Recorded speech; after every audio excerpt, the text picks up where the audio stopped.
What is going on, everyone, and welcome back to another episode of the Always Compete Seahawks Podcast. I am Sam, that is Mike, and that is Mr. Nathan Ernst from the Real Hawk Talk Podcast, one of the best Seahawk podcasts out there. He's joining us today for the second time to give our 53-man roster predictions.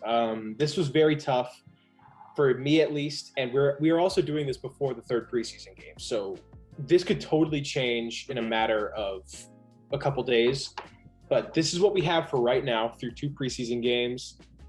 And I mean, I don't really have much else to add. As soon as you guys are ready to dive in, I'm ready to dive in whenever you are. So I say probably just kick it off with an easy position. Let's go with quarterbacks.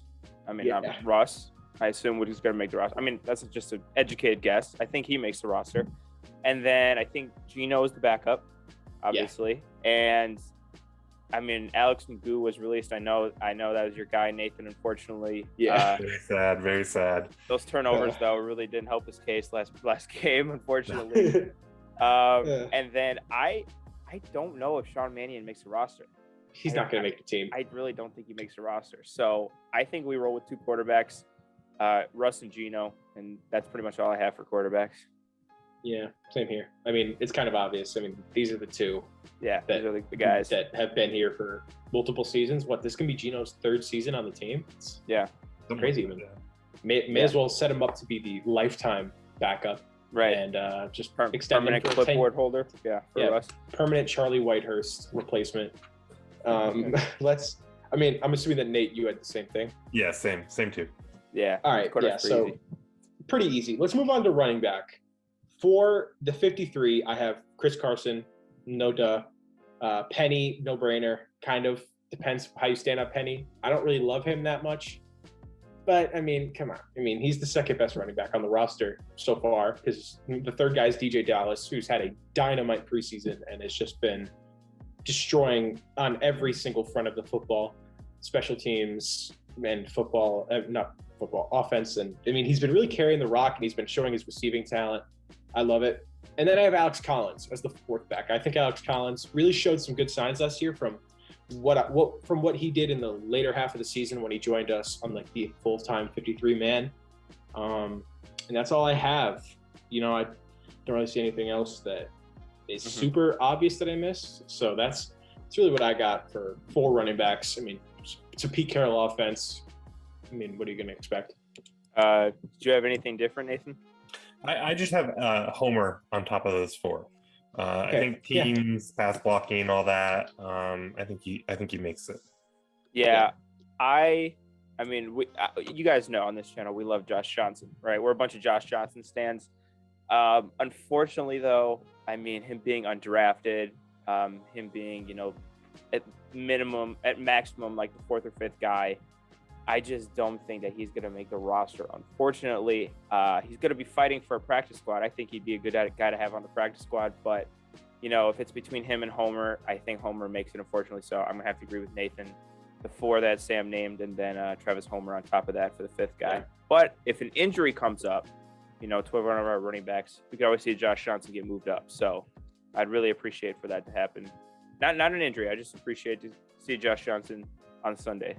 But that's my take for the running backs. Yeah, so we're all kind of similar. I didn't have Homer because I just kind of felt like he was the odd man out with everybody. I mean, that's really all I saw. And Homer's been hurt for most of the training camp, which definitely does not assist him in any way. I know that Pete Carroll is like a Travis Homer. He's like the only Travis Homer guy in the entire Seahawks fan base. Yeah. I'm pretty sure that John Schneider might not even like him. I don't know, but Homer has a hardcore following. There are people who go gaga over his pass blocking. So over his pass blocking, his elite pass blocking, which is far and away his best trait. But wide receivers, obviously the three guys that are going to make the team are DK, Lockett, Eskridge. We know that those are going to be the three starters. Mm-hmm. I had Swain and Penny Hart. I wanted so badly to put Cade Johnson on the 53. I was moving around guys trying to see if I could find a little crevice that you could slip into, and there was no spot for him. there was no spot for him. And it sucked because I really like Cade Johnson, and I think we got a steal out of him going undrafted. But yeah, that's what I have. I have 5 wide receivers. Yeah. So I also really like Cade Johnson, and I'm going to have to disagree with you. I think he makes it over Penny Hart. Now, is that, fantasy thinking? Maybe. But I think that he has looked really good in the preseason. And I think that Cade Johnson and Russell Wilson, if they got enough reps together, it would remind him of a guy like Doug Baldwin, not super fast, not super strong, but just gets open. You know what I mean? I think Russ likes a guy like that. So I think he creeps into that last spot. But I know that's kind of a hot take. I would love to see it happen, but I'm not sure it actually happens. But that's my prediction for Cade Johnson to make the roster. Yeah, and I went another direction. I had Aaron Fuller.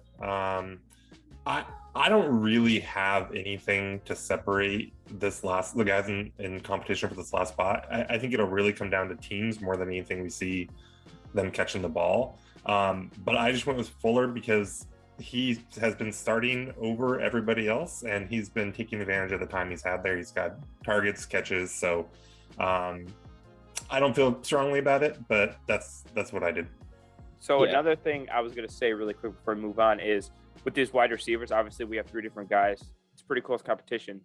I think if one of these guys absolutely balls out in the last game, this is going to be, these guys are going to get significant playing time in the last preseason game. If they just absolutely ball out, I think that might be that extra edge they need to make that roster. So this is where, the last preseason games get really interesting for me, guys on the bubble like this. So Cade Johnson for 100 yards, fingers crossed. Yeah, I really wanted to put Cade Johnson on the team. I just, it hurt. It hurt. Yeah. But that's what I had. Tight end, 3 guys that I had, just Everett, Disley, Parkinson. I think Parkinson's going to be back. Pete's been talking like he's going to be back a little bit sooner than originally expected. He does that a lot, though. Daryl Darryl Taylor was supposed to play week 8.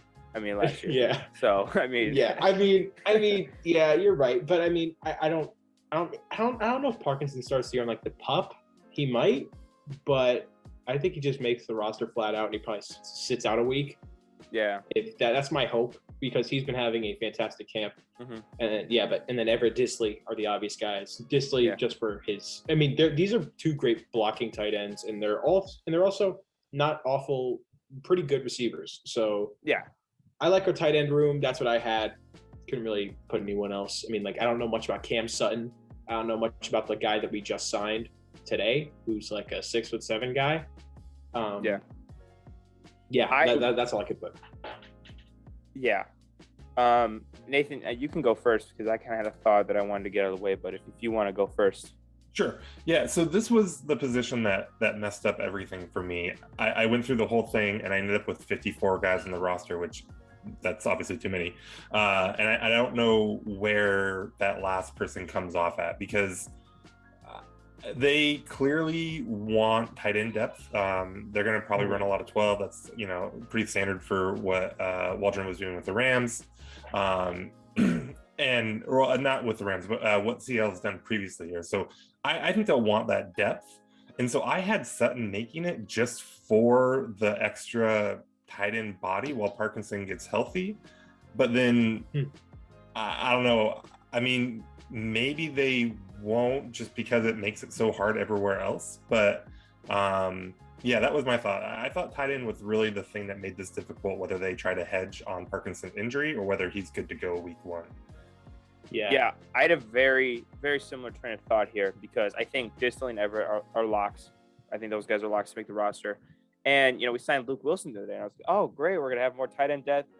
Luke Wilson come back, and then he retired the next day. Mm-hmm. So I don't think Parkinson is going to be ready for the beginning of the season, which is why I think they signed that other tight end, because they want to have that depth. And then when he gets healthy, obviously, I think he'll replace him. So I went with those 3 guys to start off with tight end, because, you mentioned Shane Waldron with the Rams. Tyler Higbee and Gerald Everett, were 1-2 punch with that tight end. They'd like to interchange those guys a lot. So I think we roll with 3 tight ends. That's my thought. Again, I was very similar to you. I think when I finished, I had like 55 players, and I was like, where do I take one off? I think we roll with 3 tight ends, though. That's my gut feeling for that. Yeah, I mean, it's not really not a hot take because, I mean, it's kind of eeny, meeny, miny, mo if we go with an extra tight end or if we don't, because we really haven't seen any other tight ends play. So that's a little interesting. Besides Dominic Wood-Anderson, who got like 95% of the snaps and absolutely threw every single one away. But there's very few moments when like you watch a preseason game and you're in your head, you're like, this guy's getting cut tomorrow. I felt so bad for the guy. His cut was separate. Was separate. They cut him first, and then they released all the next cuts the next day. They were like, we have to get this one out of the way. You know that you're gone. I felt so sad. I was watching the game, and I was like, yeah, him and Magoo are not going to be on the roster for very long, unfortunately. This might be the last time we ever see him. Poor Nathan, just Magoo slander coming from everywhere. I was there in person. I got to see it. Like Brenton Center watch his career just evaporate. He had a Magoo jersey on. He has a sign, and then it's just 3 picks, like 3 turnovers. The first one was really bad. I was like, dude, what are you doing? Oh my god, that's funny. But moving on to offensive tackle, I just bunched this into one group. I didn't really have like left tackle, right tackle. My offensive tackle room is looking like Dwayne Brown, obviously, Brandon Shell, obviously, Cedric Ogbuehi, who has been reportedly battling. That's what Pete said. I don't know how much there is to that, but he's been apparently battling with Brandon Shell in camp. I have Jamarco Jones, who's been the mostly backup starting left tackle throughout all of camp, and then I have Stone Forsythe making the roster because he's a rookie who has tons of potential, and we traded a pick for him. So that's what I had for my offensive tackle room. I mean, once again, it's not really anything shocking, I would say. I think I probably just went the safe route, but that's what I had. Yeah, this one was hard. By the way, before I start, we need to renegotiate with Dwayne Brown immediately because I do not want to see Russell Wilson get clotheslined the way Geno Smith got clotheslined in that first game. That gave me nightmares. Yeah, me and Mike were watching that live, and we were like, we cried. There was a tear on the spot. Came on the spot. A tear coming down, thinking about Russ. So obviously, I think Dwayne Brown is priority number 1. That's a separate topic, though. I also have Dwayne Brown, Brandon Shell. I think those 2 guys are the starters at left and right tackle, respectfully. Cedric Ogbuehi, I think he's a solid backup. Jones, Forsythe is like his play. I will say his play has not necessarily been 53-man roster, like that's deserving, like right at the face value. But I just feel like if you cut him, Pete's gonna be like, we hope we can get you back on the practice squad, and then he's like that. He's a 6'8". What is he, like 320 something pound off the tackle? Teams will scoop that up right away. So I think for that reason he gets in, just because of the potential and the fact that we only had 3 picks. He's one of the 3 picks we had this year. So I think from that he just makes it. But his play so far has been not great in my opinion. So I will pencil him in for the 5th offensive tackle. Yeah. I went with Jake Curran over Forsythe. I can see that. I get the interest. Like, I mean, when I went back and watched him after they took him, I mean, his film looked good. I think he's gotten mostly good reviews for his play, in camp. But I agree, like, in the preseason games, he hasn't looked that special. So, and where did he go? 6th or 7th round? 6th round. We traded a couple picks to move up to 6th. Yeah. Okay. So, teams did pass on him a lot already. And so maybe you can get him onto the practice squad. This was the hardest spot for me, though, because I did have Cam Sutton making it. So somebody had, like, I think that's the cost, right? Is if you try to hedge that Parkinson injury, then you're talking about someone like Forsythe or Curran. And Curran, I think, has looked pretty good, and I know he's gotten really good reviews as well. So maybe I just drop Sutton off this list because it's kind of painful to lose Forsythe. Yeah, I think just he has more upside. That's a tricky thing. I think he has more upside, but like right now, he's not better. It's just not even really close either. No. Like from what we saw, he was making mistakes left and right. Like there was a blitz where they brought 3 people and he took the farthest inside guy. Like it's not how it works, you know. I mean, I do agree with you, Nathan. For guard, I have Curran marked as a guard because that would give us a 4th guard on the team, and I just had him for. It's kind of like how I had a little bit of spoiler. I had Demarius Randall making the team.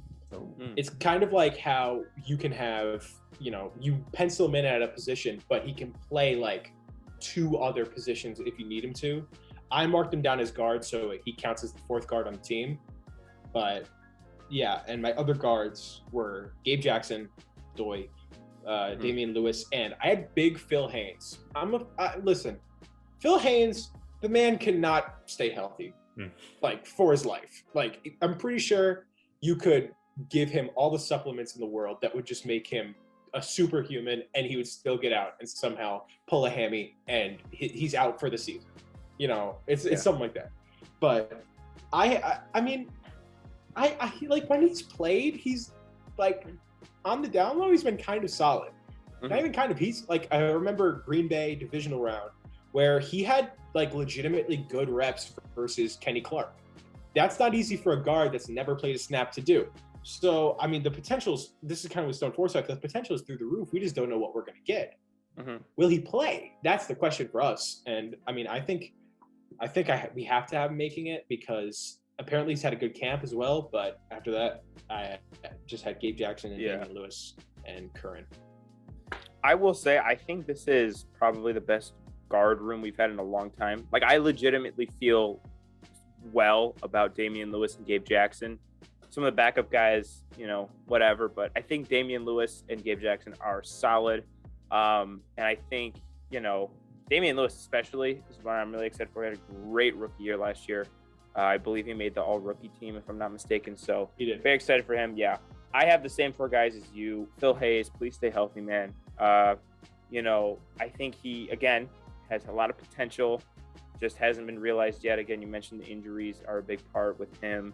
If he could stay healthy, I think he could fill in really nicely, you know, offensive line. I feel like gets injured all the time. You know what I mean? So just there's a game where Damian Lewis is out or Gabe Jackson's out or whatever, or center's out and you need to bump Damian Lewis to center or whatever. I feel like he's just a good guy to have around as a depth piece. So I agree with you on the guards. Yep, same here. I didn't have anything different there. Yeah, all right. Pretty unanimous on guards. Going to center, I mean, I think the 2 guys here are obvious. The guys that have been battling throughout camp, Kyle Fuller and Ethan Posick. I mean, not really much I could say. I think Posick wins the starting job just because he's started legitimately good games before. I think Kyle Fuller started 1 game versus the Rams, and I mean, he did not have a good game. I think he like rolled his ankle, and that's what caused Damian Lewis to start at center versus Arizona the next week. Yeah. So, I mean, I have Posick and Fuller. Once again, Fuller is a guy who also has Posick and Fuller both have guard flexibility. They both have played guard before. Posick played guard when he got here. So that's what I have at center. I mean, I don't think you guys would have any different. No, I agree with who makes the roster. I actually think Kyle Fuller wins the job, though. I just have a good feeling about Kyle Fuller. I really think he makes the roster. I've been, you know, reading some reports from camp, and my gut tells me Kyle Fuller wins the job, but I could be totally wrong, as I normally am. That's funny because I was debating having Fuller not make it at all because I was playing with, you know, taking 4 tight ends. I thought maybe Fuller was the guy who doesn't make it because they have some of that flexibility. You know, Lewis has slid in and played some center for them.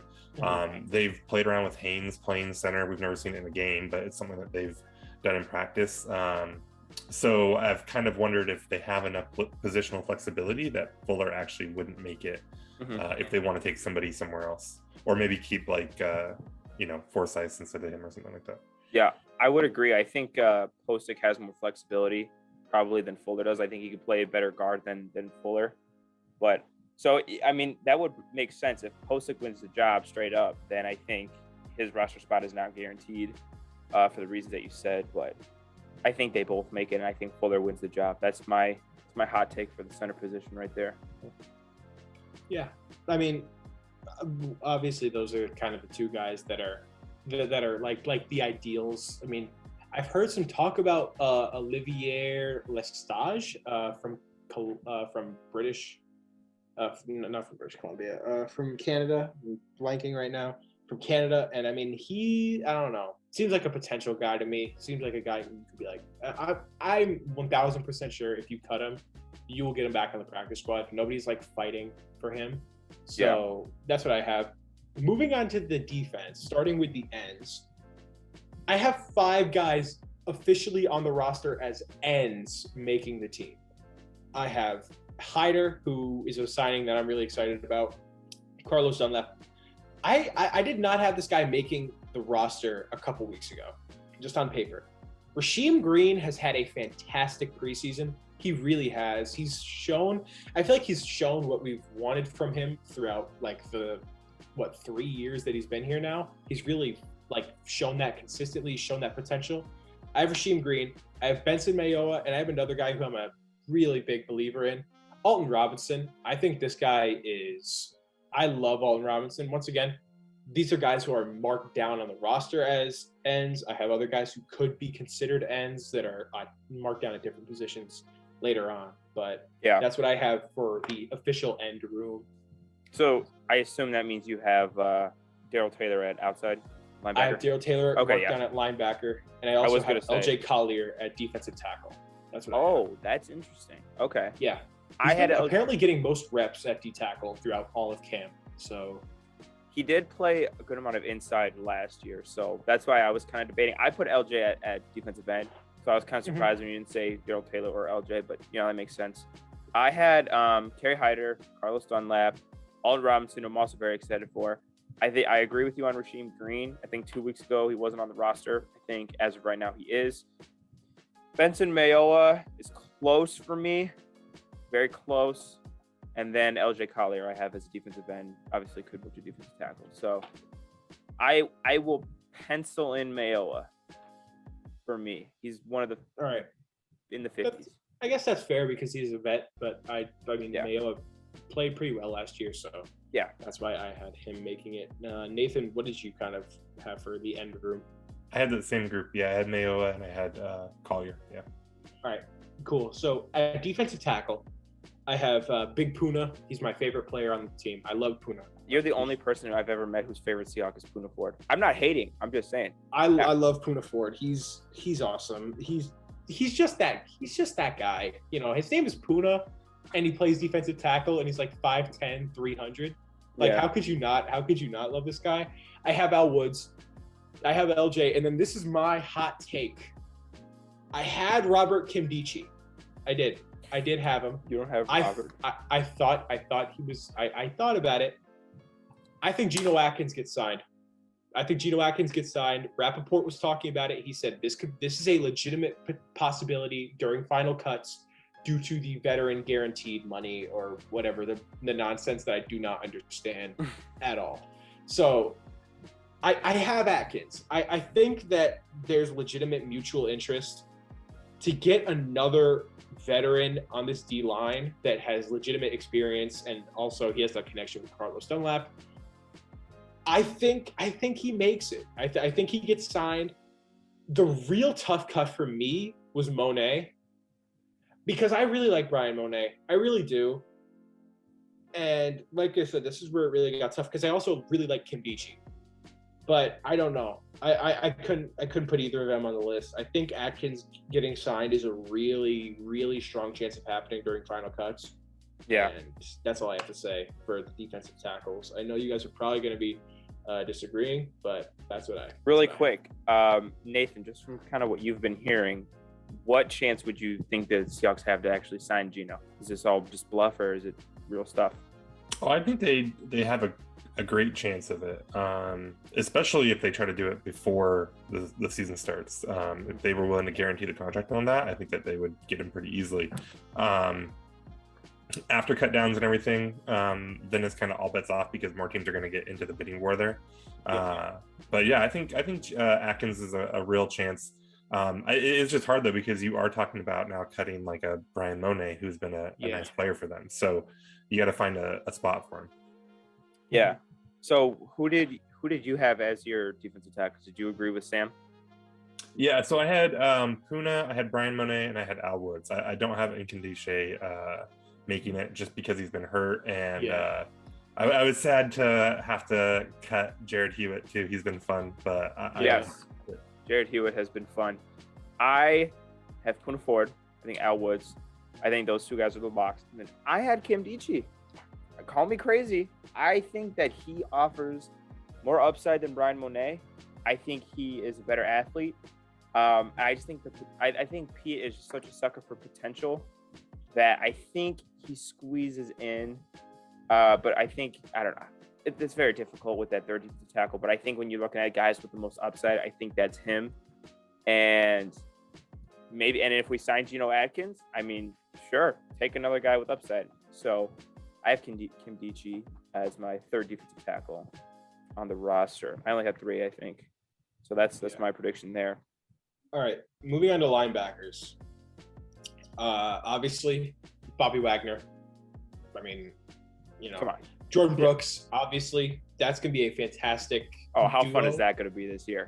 Because Jordan Brooks, I mean, like there was tape that I think, can't remember his name, but there was tape that somebody posted that just showed him absolutely dusting a guard to get into the backfield for a loss versus Denver. I mean, that speed is just ridiculous. Before you continue, I was very surprised that they played him as much as they did in the last preseason game. He looked like a varsity player going against the JV squad out there. I mean, he was destroying even the Broncos starters. He had 6 tackles in the first quarter. I mean, the dude was a menace out there. So really, really, really excited for Jordan Brooks. Yeah, really excited for Jordan Brooks. As I mentioned earlier, I do have Daryl Taylor marked down as a strong side linebacker as Sam. I have Cody Barton. I think him and Taylor are going to be in a battle for strong side. I think Cody starts day one because Daryl has shown more flashes in the preseason, which are like, oh my God, Daryl Taylor could be an amazing player like we all hoped he could be. But then there's also Cody Barton, who has kind of put more consistent play on the field. He's seemed a little bit more reliable. Taylor's made mistakes, obvious for a rookie, because he basically is a rookie. Mm-hmm. I mean, that's obviously going to happen, but I just think Barton starts. And pencil me in for Nick Bellore. I think that Nick Bellore makes the team at linebacker because, A, he played really well in the preseason at linebacker, out of nowhere. Yeah. And also, due to Ben Burkervin getting hurt, we lose a seriously good special teamer. And people are talking about potentially cutting Bellore just because we don't use fullbacks. Putting him at linebacker and having him be a Pro Bowl special teamer makes way more sense than just cutting him because he's a fullback. Especially with Ben Burkervin hurt, that might be Bellore's opening to the roster. A guy that kind of hurt to cut was John Radigan from Army, the UDFA, because apparently he's had some really good moments, but I couldn't put him in. I think Bellore holds way, way more upside at special teams. So, yeah. Again, I don't have Daryl Taylor as a outside linebacker. He could definitely play there. I think there's a lot of guys who could play, DN outside linebacker. I hope Ken Norton will get creative with how he utilizes him because I think he's a really good player. Bobby, Jordan are obvious. Cody Barton, I think, is our best, second tier linebacker there. The loss of BBK, in my opinion, is really significant, not only on special teams, but just as a good, depth linebacker, excuse me. But yeah, I agreed with your list. It would have been interesting, had BBK been in there, you could say, who to cut. But I agree with your list, and unfortunately, we won't have BBK for this whole season. I have both Bellore and Radigan making it. I think linebacker is a tricky spot because they typically carry a couple special teams guys here, so they usually carry a couple more linebackers than you kind of think about. So I have them carrying 6, including Daryl Taylor, with Bellore and Radigan making it. But with Radigan, it's really going to be, whether it's him or Donkor or Lakeem Williams. Again, it's just a special teams pick. So yeah, special teams depth is very important.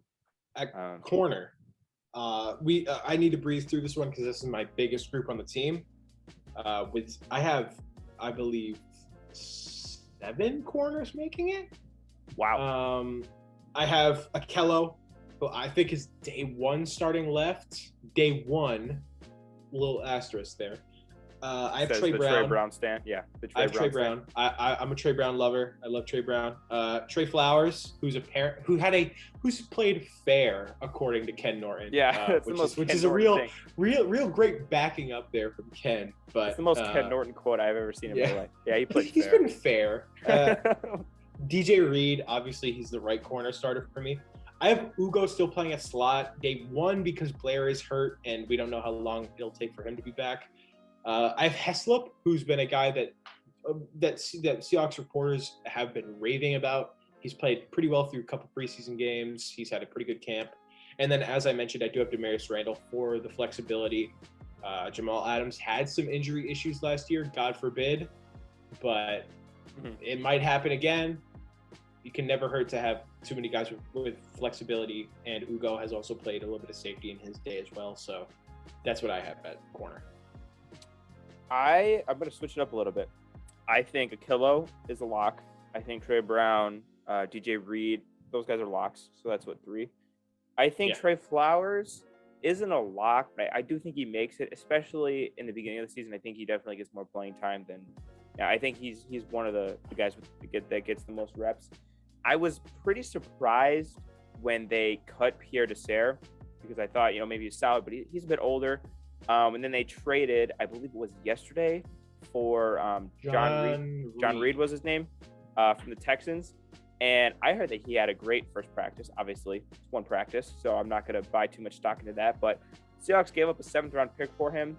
I doubt that they would just blow up a 7th-round pick for nothing if the guy wasn't at least going to contend to make the roster. I know it's a 7th, but whatever. I think if we're getting up a 7th for him, I think he's going to make the roster. So I'll have the 4 guys I mentioned. I'll have Demarius Randall, and I'll have John Reed for my 6 corners that I predict to make the roster. Yeah, Reed is tough because it's a conditional 7th. So for all we know, the condition could be that he makes the team out of camp, and so they'll cut him just to not give up the pick and try to get him back, keep him on practice spot for a week. So, but I did have him making it. So yeah, the top ones are all the same for me. I have Marquis Blair listed as a corner. And then, so I have him keeping 7 corners, which is a little bit more than they usually do, but I figure between Ugo and Blair, you have that flexibility. So I kept only 3 safeties, just in case, they can move guys around if they need to. Yeah. So. And by the way, I had Ugo as a safety. I know you guys had him at corner. I think he'd be definitely makes the roster. I'm not saying Ugo doesn't make it. I just had him listed as a safety, but if I had him at corner, I would have a 7 also. So I agree with you guys there. Speaking of safeties, another position group I'm very excited for this year. I think the 2 obvious ones are Jamal and Quandre.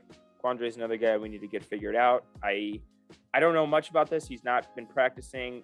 There's been whispers it's about a new contract. If that's the case, again, get that done, John Schneider, please. But I think those 2 guys obviously make the roster.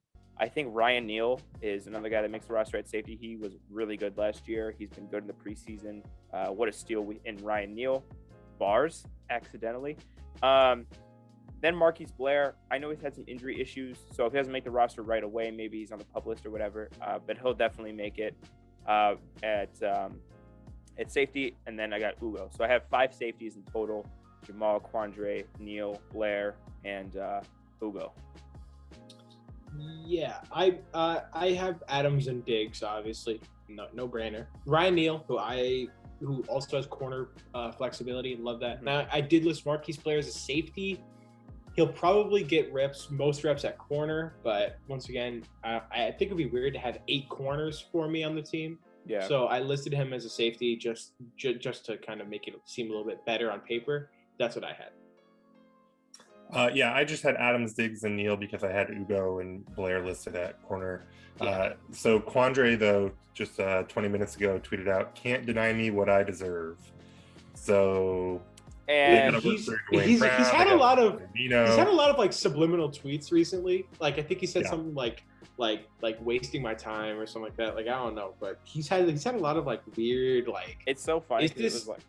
Sorry. It's so funny because it was like, oh, yay, we figured out the Jamal Adams thing. And then it's like Dwayne Brown and Punter just in the back, like, hey.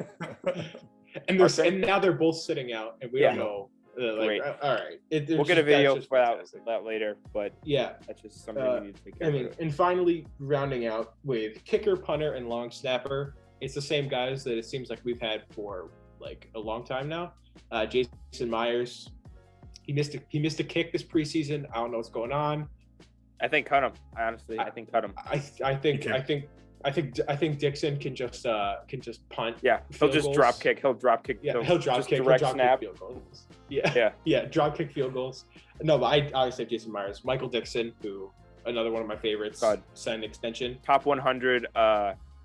Top 100 deserve to be on that list. As absolutely atrocious. Punters and kickers need more respect on the top 100. But finally, at long snapper, Tyler Ott, who was a Pro Bowler mainly because Seahawks fans were just like spam it. You know, he was just. Yeah. I mean, nobody really cares. They just vote whoever's on their team, and it looks like Seahawks fans kind of got Tyler Ott going there. But that's who I have. I would be surprised if you guys have any different. No. Dickerson, Myers, and Ott. I don't think there's really any other answers here. Those are the three special teamers. You could consider Nick Bello a special teamer, quote unquote, but you know, I think they might list him at linebacker. And okay, designated special teamer. Designated special teamer. Yeah. Yeah, but I mean, Nate, obviously, you probably had the same. Yeah, same guys. Yeah. Yeah. So I mean, that's gonna round out our 53 man.